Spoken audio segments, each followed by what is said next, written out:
You're now tapped in the Still Not Successful podcast, the off season with Brian and Power. Share, comment, like, subscribe. Today we got another phenomenal episode with Nicole Anderson, the CEO of Unwind. But before we get to her, as usual, I have to give you just some background about or context about what this show is. This show is one of these empowerment shows that talks about perseverance and being self-empowered throughout your individual journey towards your individual success, right? So what we're going to talk about today, this is for any of you all out there, whether you are trying to succeed in your job field, trying to succeed as an entrepreneur, trying to succeed as somebody who went through something traumatic in their lives, and you're at this moment where you're at this moment where you're figuring out where you need to go next and how would you get there, right? So hopefully this show can empower you to get through whatever you're going through in any moment that you're in.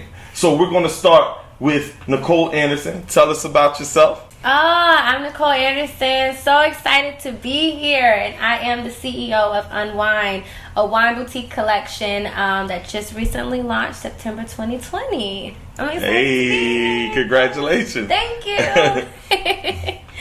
So yeah, this we just recently started. This has been a passion project of mine since 2018. And so excited to be here to talk about my journey. All right, so tell us. Let's go deep. Let's start before you created the wine company. Where were your moments? Where were you at in life? Tell me about the story. What happened? Man, so before I started the wine company, I've always had some form of an entrepreneurial spirit, right? So my parents instilled in me, if you want to have freedom time, freedom financially, you have to make your own. You have to have your own. And so I always knew that's what I wanted. But to be honest, when I went to school, my passion was marketing. And so you couldn't tell me I wasn't going to be the CMO, the chief marketing officer of somebody's company. That's just what I knew. And I did everything right. I went to a great school, a great business school. I had several internships that went across all different types of fields of marketing and types of marketing so I can get that exposure. And I did everything right. Like my resume when I left college was lit. Like I was like, all right, who's trying to sign me up? Who wants to hire me? Because I knew that that's where I was going to go. And bright-eyed, bushy-eyed, just knew I was going to get it. And I got into corporate and it was not what I expected. It wasn't. I was disappointed and I didn't feel fulfilled. There was still a piece of me that was missing. And, kind of fast forward a little bit, had several different jobs, typical millennial, we only stay in places about a year and a half, 2 years before we're like, oh no, we're going to try something new. So that was me. And I tried different opportunities, always leveled up. I'm fortunate now. I'm still in corporate right now. And had, an amazing career, but I realized that wasn't what I wanted to do officially. I knew that wasn't my ending goal. That wasn't my resting place. I didn't want to, work 35 years to retire at 60, 65 and then get some sort of, retirement plan. Like I didn't want that. I wanted to be able to enjoy it now. I don't want to have the money then when I can't really experience it and appreciate it now. So along that journey, I realized that that's not what I wanted, and I kind of ventured into wine, and it worked out. It's been an amazing experience. So during that time when you were trying to navigate your way through the corporate ladder or just the corporate world, period, and you felt that inner spirit in you telling you that this isn't enough. Yes. What gave you the courage or the mindset to find a new path within the moment in the present that you were in that corporate world? Oh, we're going deep. Yes. Oh, all right. Well, we're gonna go there. So it was divine intervention, if I'm being honest. So I was at a certain point in my life. I was going through a divorce. I was in this transition period. I started an MBA program because I felt like, I needed something. And so I was just looking for something to kind of fill that void that I was feeling. And going through, for anyone who's ever gone through a divorce, you kind of know how it takes an emotional toll on you. And you try to find an outlet to kind of push your energy and focus on, because you don't want to focus on the personal, because the personal is messed up. Can we curse? Yes. Personal's fucked up. I wanted to find that outlet. And so for me, it actually started with me creating my own wine. So it started as a hobby. And I was, creating my own wine, but it fueled my spirit more than it did going into, doing my MBA. I was only doing my MBA because I was, looking for a promotion. And in order to get a promotion, usually education is tied to that. I ended up getting the promotion without needing the MBA. So the MBA kind of slid on down, my path. But even getting that promotion, I still felt that void. And once I started this business, I found so much more fulfillment in myself. And I saw the end of the tunnel. I saw the millions. I saw the lifestyle. I saw the generational wealth. And I was like, if I want that, I need to stay on this journey and stay on this track. And so that's really what kind of helped to kind of gear me from, okay, you can make success here as, working to be an executive for someone else, but you're still working for someone else. But if you want to reach this lifestyle that you have in your mind, you have to build it yourself. You have to make your own lane. And so that's really what kind of guided me in the other direction. Before you transition into wine, when you were going through your divorce, and on top of that, figuring out that where you were professionally you didn't want to be, what was the time frame between that moment that you had, the emotional, the fucked up, the emotional meltdown, until the time where you say, you know what, let me get myself together and find this new out for me? What was the time period, and what did that time period feel like? So that time period probably took about a year, to be honest. And again, everything was kind of happening all simultaneously. So I'm going through the divorce, but while I'm going through the divorce, I'm also working on my MBA, but I'm also working on this MBA. I get a promotion at the same time. So the week that I decided to voice that I wanted a divorce was the same week that I got a promotion. And at the same time, I still wasn't feeling fulfilled, and I had just launched. I would say probably maybe like 3 months later, I had just made my first batch of wine.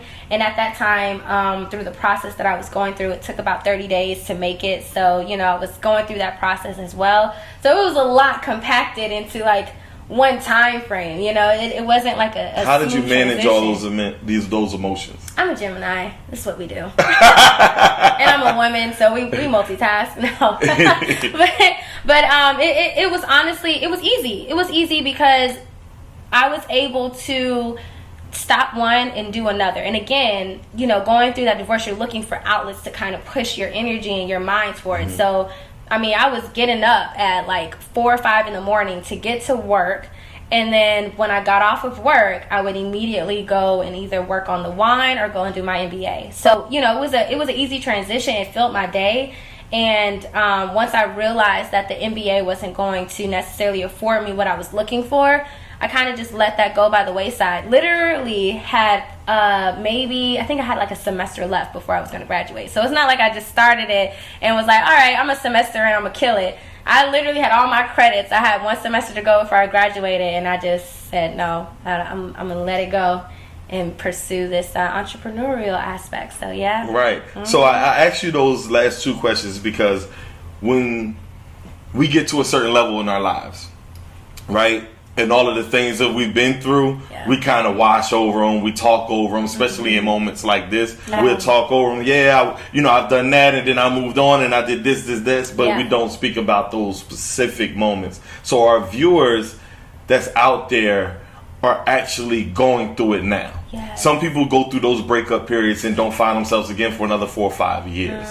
Right? Like they stay in that drought, or they stay in the drought of being on their job for longer than they should because they don't know the out. They don't know how to get out and what that process looks like. So for the people out there that's in their job or going through that bad relationship or doing both, right? In that distraught place, what do you say to them to get them out of that funk? Everybody's coping is different, right? So I feel like you have to know what works for you. What worked for me was keeping myself busy. So I had to find the thing that worked for me. And so sometimes there's beauty in chaos. And I always say, like, I operate in a very organized, chaotic state. It's organized to me. It may look crazy to everybody else, but in my mind, I've compartmentalized. Is that how you say it? Compartmentalized, yep. That's the line. Compartmentalized. Each aspect of my life. And so I know which area, to kind of put things. So it may seem chaotic, but I know what's going on. So for me, my coping mechanism was to continue to maintain being busy so I didn't have to focus on those other things. Now, that comes with consequences because eventually you do have to address the situation, take it on full force. And so I think that by having my business to anchor on and knowing that was my baby and that's the thing that I was grooming and growing. And again, this was just one of the vehicles to help build that lifestyle that I now had in my head, because now I'm obsessed with this lifestyle. So I had my eye on the prize, and so that helped me to cope with those things. So I think for everybody, you have to know what your coping mechanism is and then understand that it's okay to be in a funk for a period. I don't want to make it seem like I was just like grinding out here and everything was all gravy and it was just all. Talk about that period. About that. Go deep. Ooh, there was a lot of crying. There was a lot of stress. There was moments where I remember going into my corporate. So I had an office, and I would close the door, and I would just cry. I literally had to cry. And I remember going one day, and I got there super early, and my manager, she was a workaholic. Love her to death, but she would get there even earlier than I, or at the same time. And so she started, she asked me is everything good? And sometimes she just has so much built up emotion, like someone finally asks you, are you okay? And I started crying. Oh my gosh, it was so embarrassing, you guys. So embarrassing. I start crying, and I'm just like, I'm going through a divorce, and it's just a lot. And she's just like, it's okay, let's talk, And so, it was just good to have an outlet to talk to somebody. But it was definitely not, all that grinding, all that focus on other things, on this promotion, on this new business, on this MBA was a Band-Aid to the emotional stuff that I was going through. So finally, I have someone who says, how are you? And that simple question, 3 words, and I break down. And I'm just like, oh my gosh. But that was probably the best thing that happened for me, because it allowed me to finally start to acknowledge those feelings. And then after that, I started going to counseling and really starting to have that healing process. And then you have to have the reality of, you're juggling so many things in the air, something's going to fall. Something is going to fall. And what started to fall for me was the MBA program. And so while I was excited about going there, and it was cool to say Nicole Anderson, MBA, it wasn't going to really yield me the results that I wanted. And so I had to let something go. At the time, me doing wine was just a hobby, but I'm a marketer by trade. And so my brain started to generate this brand, and I started to really do research on like black winemakers and black owned brands and wine. And what I noticed was that there was a select few, and the majority of that few were celebrities that endorse wine. They didn't necessarily make the wine. They weren't engrossed in that process. So it was a little bit of like a challenge in a sense. And I was like, you know what? I want to be able to kind of help to create this new narrative as a consumer of wine, as someone who understands me and my peers are major consumers of wine. I mean, African American women are one of the top consumers of wine.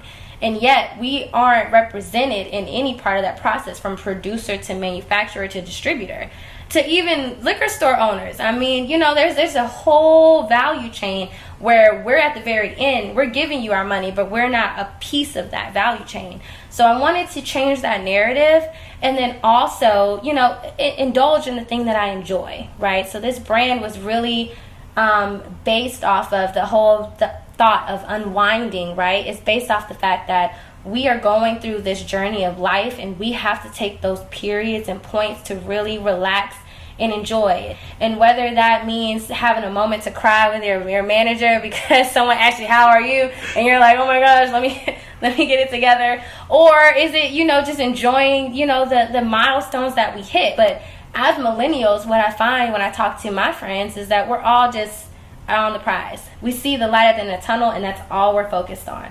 We don't take a moment to really appreciate that journey. And that's what I wanted Unwind to kind of help tell a story about. Mm-hmm. So that brings my next question. You actually answered. I was going to ask you, what's your purpose behind the wine? And when people buy your wine, what do you want them to feel? I want people to feel peace and serenity, to be honest with you. I want them to feel indulgence, right? I think so often we are kind of told by society that the things that bring us joy we should do in bits and pieces, right? Like, we're not really taught to appreciate life and to experience joy. Like, how many times do you say the word joy? And have you experienced joy before, right? I don't think people, like, there's happy and then there's joy. And what I want people to do... Explain the difference from your perspective. From my perspective. So happiness is a state of contentment. Like, I'm happy today. I feel good. I woke up, I'm blessed. I'm good. But joy, I experience joy when I'm doing the things that I truly enjoy. Doing the things that truly bring me a sense of excitement and happiness and fulfillment. And for me, honestly, that's drinking wine. That's I am totally that person. My friends will tell you all the time. Nicole's got the wine. Her kitchen is stocked. Her bar is stocked. She's got the wine. You come into my house, I got the whole setup. What do you need? A charcuterie board? What do you need? I got it. But for me, wine has always just been a piece of my journey. So whether I was crying, whether I was happy, sad, mad, whatever, this little glass of wine always brought me joy.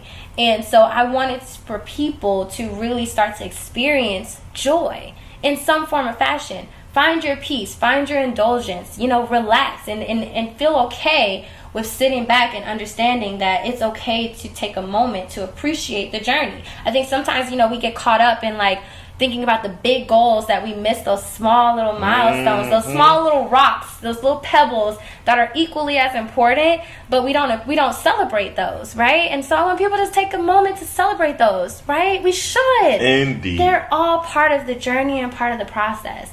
And even the bad times, even the no's, the doors closed, all of that.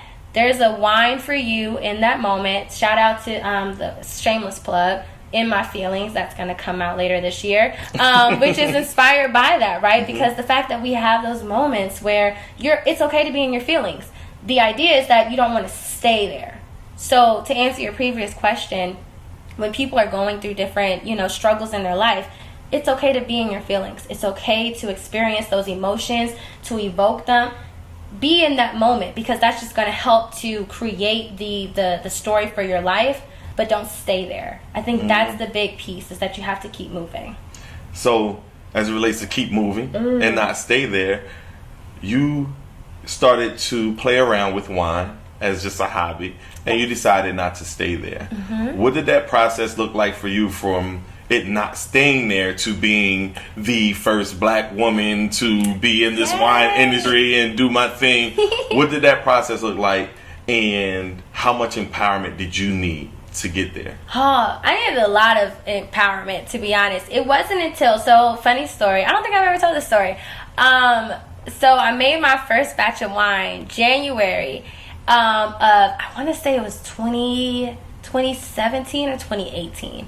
And 2018, January 2018, because shout out to my family, my aunt and uncle, my great aunt and uncle were celebrating at the time their 50th wedding anniversary. Can you imagine? And I know. So of course all the family flies in and we're all there, and I made my first batch of wine. And my mom was like, you should bring the wine to the event. I'm like, I don't know, it's just like, bring it. So I bring the wine, and we're sitting in this hotel lobby after, all of the celebratory activities. And it's me and some of my cousins, and my family is extremely large, and my grandmother was one of 9. So she was, there was a lot of them. And so it was really funny because, I have like cousins of all different age brackets. So we're all sitting there, and I just just gently kind of pull out, like, hey guys, I made a wine. And they're like tasting it. And these are people who range from, Hennessy drinkers to wine connoisseurs. So, black families, this is what we do. Right? You got to have a spectrum here. And everybody was like, they took a sip, and you made, like, first I didn't even say it. I was just like, hey guys, you guys should try this wine. And they're sipping, and they're like, oh, this is good. And then my mom was like, because you know how mamas are, she made it. She's all proud and stuff. And I was just like, oh, don't tell people. And they're like, oh, you made it. And my family it's a beautiful thing, but they are comprised of so many successful entrepreneurs. So I have several millionaires in my family and several successful serial entrepreneurs who have these like amazing businesses. So immediately I felt like the focus turned to me, and they're like, oh, we got one. So tell me what your plan is. Tell me what. And I was just like, oh, I wasn't ready for this. It's just an idea. But my mom is, of course, super proud, and she wants to share it with people. And like immediately I felt the pressure. I was like, oh man, like this is. They're like, oh, what's your business plan? What's your distribution plan? What are you gonna do? Like, when is it? And I was just like, whoa, guys, this was just me trying it out, But it inspired me. And so I feel like you get in those moments where you have to choose whether you're going to feel pressure and kind of shrink, or you're going to take it like a giant and say, you know what, people rock with this. Maybe I should monetize this. Maybe I should take it to the next level and really start to put some energy into it. And so I have to say my family helped to kind of catapult it, because it had been an idea, and it was a business idea even at that time, but I hadn't really put the plan in place to really legitimize it until that moment. And so that really helped to take it to the next level. That's phenomenal. So I do want to say this, outside of everything, that it's awesome to hear that we have black families that have successful entrepreneurs in them that are millionaires and have businesses that's thriving. We don't hear those stories often. Yeah. And it's so phenomenal to hear that you can be inspired by not just the struggle, but the success of people who was dearest to you. Yeah. And to me, that's phenomenal. Thanks. A lot of people don't have that. Yeah.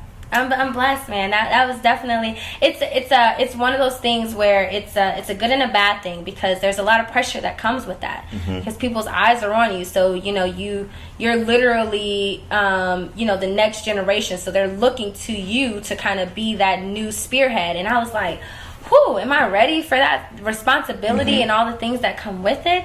And so you can, either kind of cave to the pressure, or you can rise above it. I mean, what do they say? Diamonds are made out of pressure. So it just so happened that I decided to take that and make it a positive. But it is a lot of pressure, but in a good way. I use that and feel that in a good way. But I can say, like, I'm very, very blessed to have a family that, is consistent with success and with drive, motivation, ambition, entrepreneurial spirit, owning your own, all of that. When I look at my family and the different things that they're doing, even my cousins that are in my generation, all of us have our different lanes. One of my cousins, he's a community activist, and he is really engaged with kind of taking the community and really sharing it and activating them, right? So it's cool to see everybody in their different lanes but still being successful. Yeah. You and I shared a panel together. Yes. Right? We shared a panel together. COVID panel, like that. Right. Yes, virtual. And it was phenomenal. I know that you really wanted to touch on a very important topic for entrepreneurs out there that is attempting to start a business. Yes. And I wanted you to share that process.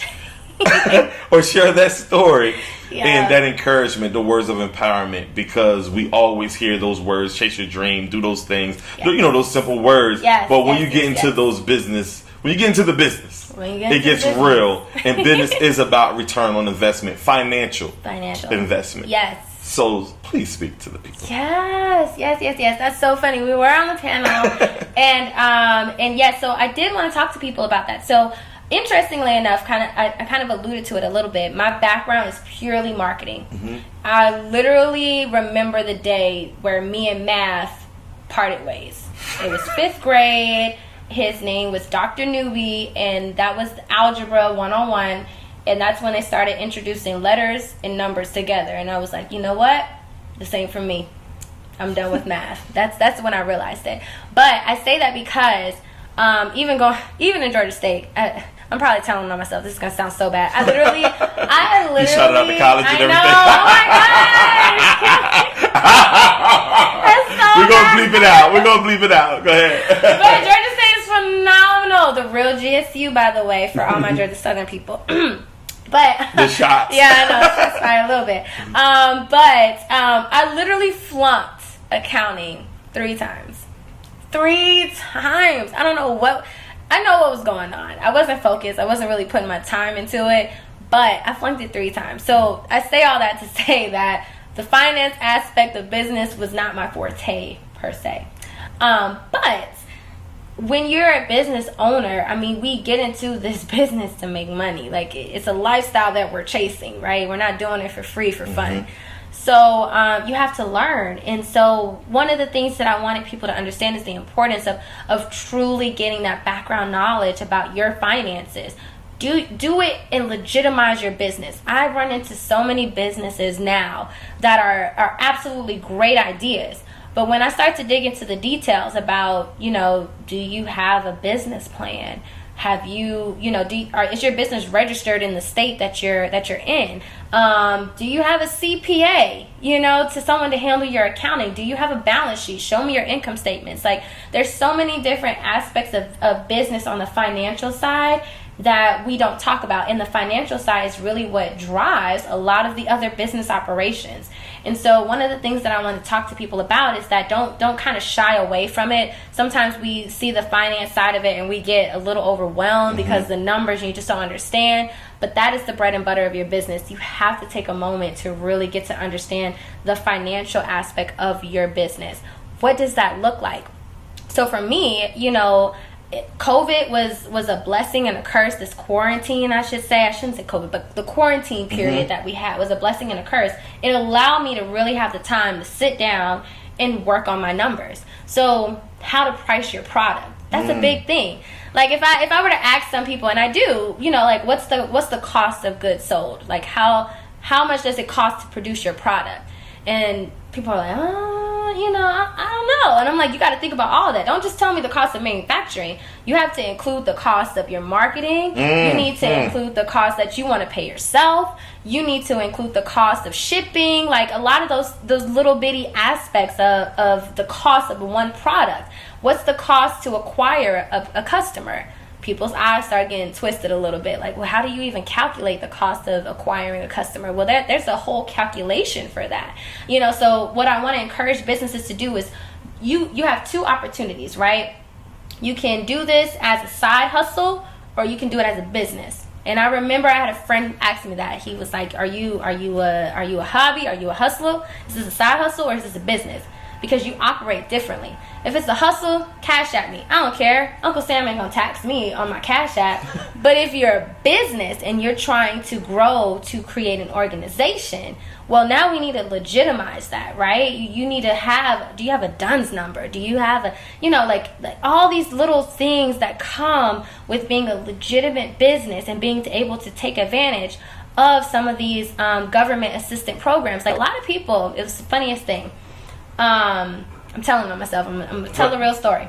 Please. So when the government was giving out a lot of those free PPE, yes, a lot of people were doing it, and then some people were getting rejected. I was one of those people that got rejected, and I'm like, how did I get rejected? Like, what's going on? I, at that time, did not have a separate business account for my business, like a separate banking account, right? Everything was funneling through my personal account. Well, the government wants to see that your business is legitimate. You need to have a simplest thing, right? As soon as I created that business account, I got the money. Easy. That was the only thing that was different at that point. That was the only separator, right? That I didn't have. So the smallest things, even just having a separate business account, it doesn't matter what your business is. If you have a business, you have to separate the entity between you and that business. Because if anything, and I tell people this all the time, like, people make bath and body work, like, there's a lot of companies out there, like black-owned businesses, that are making these body washes and stuff. And so I asked them, I'm like, okay, this is great, right? If I break out in a rash and I have to go to the hospital, and I know it's from your product because that's the only thing that changed, I decide to sue you. What do you have in place in order for me to not take you out of house and home? Is your business an LLC where you have limited liability, so I can come for the business but I can't come from your house? Do you have a separation there? So I feel like us as Black business owners, we really have to understand the legal side, the financial side, and how all that plays into part outside of just let me do this business and get it going. We have to really take a step back and view your business as a business. If you view your business as a true organization, as a true vehicle in this world of economics that we have right now, that's how you grow and scale. But if it's a side hustle, no shade, run your business. Pop the trunk and let's see what you got. You know what I mean? Right. I'm cool with it. Right. But if you're really trying to legitimize yourself, do it the right way. It takes time. You know, like I tell people all the time, this started 2018. It wasn't until 2020 for me as a wine company that I was able to get all of the legal documents in order for me to start to legitimately sell my wine. Now, it's not to say that I wasn't trying to sell my wine prior to. It was just donations. You know, there's always a way around it. It's just about, you know, thank you for your donation. I appreciate you supporting my business. But it wasn't until 2020 that I was able to say, okay, now I have all of the legal documents required in order for me to truly push my business and grow it to the state that it's in now. Shout out to you. So proud of you. Thank you for your transparency too, because that is what truly motivates an individual that's in that time and in that moment, in that space of trying to grow and trying to really create a true business and not just a hustle or whatever that may be. And when we sometimes speak, hey, do your finances, do that, it from the perspective of somebody who's going through it, they'll look at it as another know-it-all. Right. Without the transparency. So when the transparency comes in, it's like, okay. Yeah. She was where I was at. Okay. And she, you're right. She was crying in the office with the manager. I was crying. She did the 2 years of grinding before she got her finances in order. She didn't like finances. I don't like finances, but if she can get it, I can get it. That's what's inspiring about you and your product. So let's talk about the products for the conclusion of this show. Let's talk about the products. Talk about your the 15% that got me over here about to roll over. Talk about the 15%. No, I'm joking. Let's talk about the names of your wine, what's inspired it, what it is. Yes. So I kind of alluded to it before, but you know, wine was birthed off of the fact that I didn't feel like I was represented when I went into the grocery store or to a package store or wherever to purchase my wine. I felt like, you know, there was a lot of traditional names, there was a lot of family names, but nothing that really resonated with me and my experience that was triggering me to make that purchase in the first place. And so I wanted to create a wine that really spoke to the experience, to why people are buying wine. So what we are sipping on is the Peach Moscato. It is called Too good. It's called Finally After 5. It is 15%. It is because after work you need that extra push, and it doesn't take a whole bottle for you to feel that. But yeah, so Finally After 5, and the idea and the premise behind that. Yes, there's a bottle. You see, it's almost in. It is almost in. We're trying to save some for Jay. We gotta save some. But yes, it was inspired by, for all of those 9-to-5 grinders, the 9-to-5 warriors, those that are following their entrepreneur spirits. Honestly, this is the wine for you. Take that moment of peace and relaxation to have that moment to kind of just indulge. And then this one, this is my baby. This is Mama Needs a Break. So this was inspired. All three of my best friends, I have 3. All 3 of my best friends are mothers. And this was inspired by them. So we talk all the time about how important it is for parents. I say it's called Mama, but it really, everybody needs a break. And this was inspired by those that are helping to raise the next generation. I don't think we really think about how impactful it is that you are raising the next generation. This is the world whatever you're doing right now, you are raising the next generation that's going to rule the world. And that's tiring. And for all the mamas out there that have to deal with this virtual learning and this new COVID experience that we're in right now. Toast to them. Yes, toast to them. Shout out to y'all. I'm not there yet, but yeah, this is for you. This is for you. I hear all the time about how, balancing, being a parent, having to be now the cafeteria woman, the teacher. You also have to do your own job as well. Like, that balance is crazy. So this wine is dedicated to those parents, I should say. I won't just give it to moms, but to the parents that are having to navigate this new society and just having to raise those children. So once you have that moment, once your kids are good, whether you're drinking while they're playing on the playground or you're drinking when they go to sleep, whatever your preference, this is the wine for you to kind of have that moment of relaxation. And these are the only 2 flavors?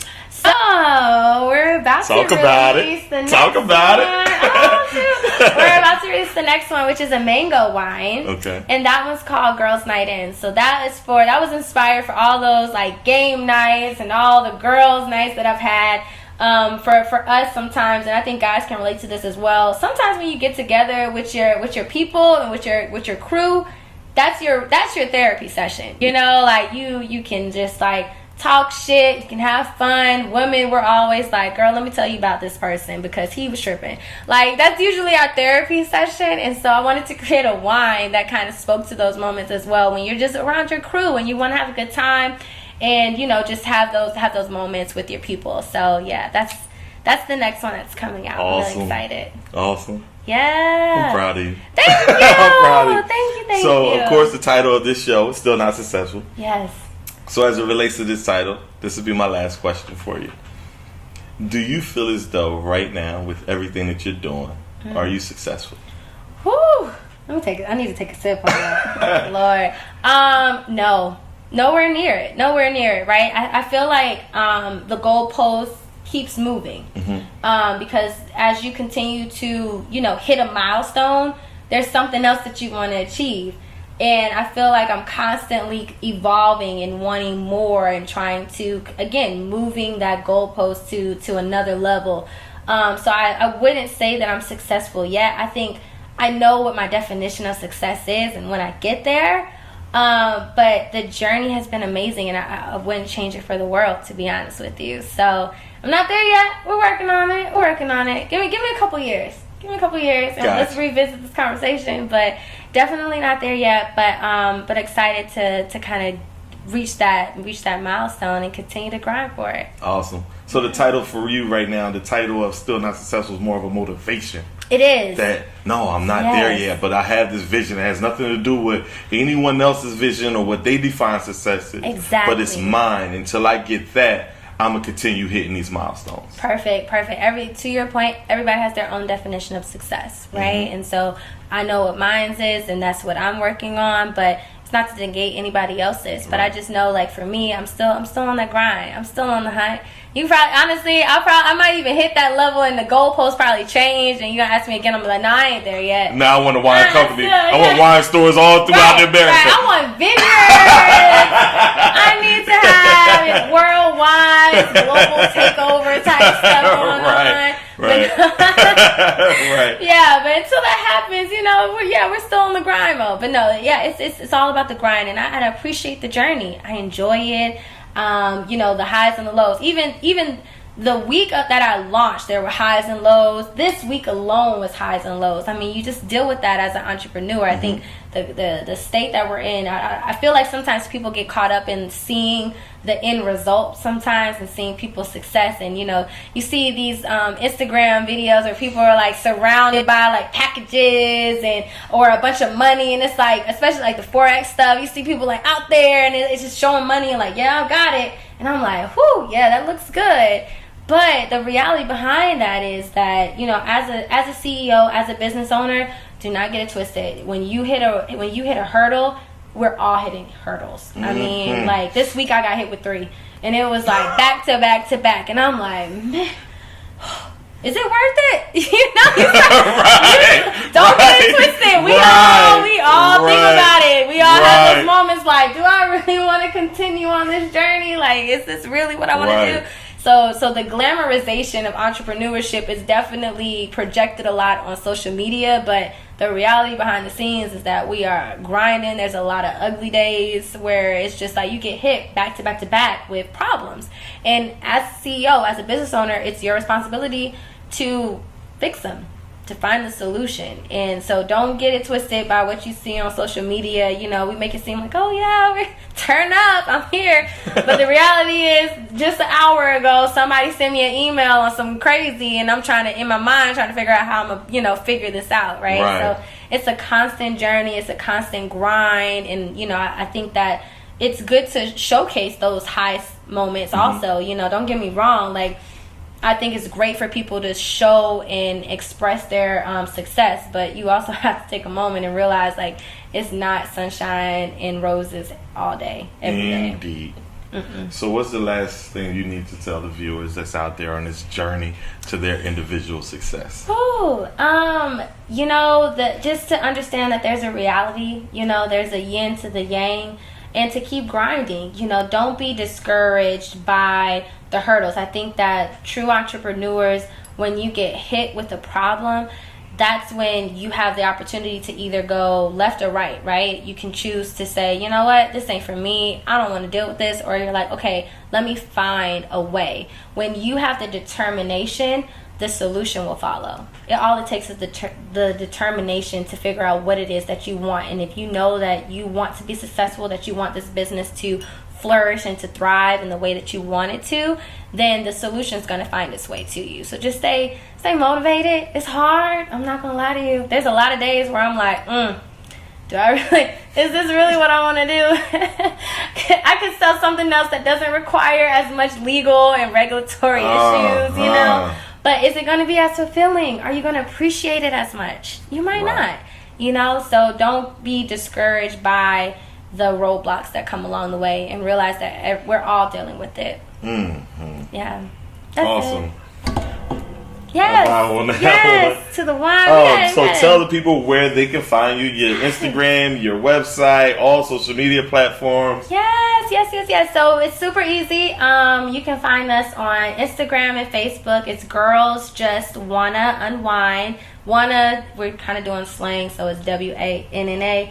But you can find us on Instagram and Facebook, and that's also the website, www.girlsjustwannaunwind.com. For all those that are local to Atlanta, we offer same-day delivery, next-day delivery, as well as shipping. So yeah, we're out here. We're growing. We're still grinding, but we're here. Awesome. Thank you so much. Thanks for having Nicole, me. you are phenomenal. Your business is phenomenal. It's going to thrive. It's going to continue to thrive. Your vision is like unlimited. So I know whatever milestone you reach, you're going to continue to be successful. Thank you for coming on the show. Thanks for having me. And this wine is so powerful with that 15%. It's good. Like literally, like this Moscato is different. I usually don't like sweet wines.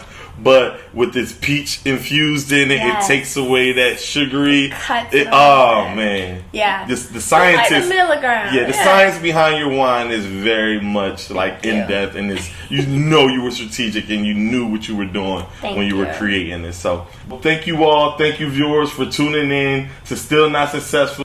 Stay empowered, y'all.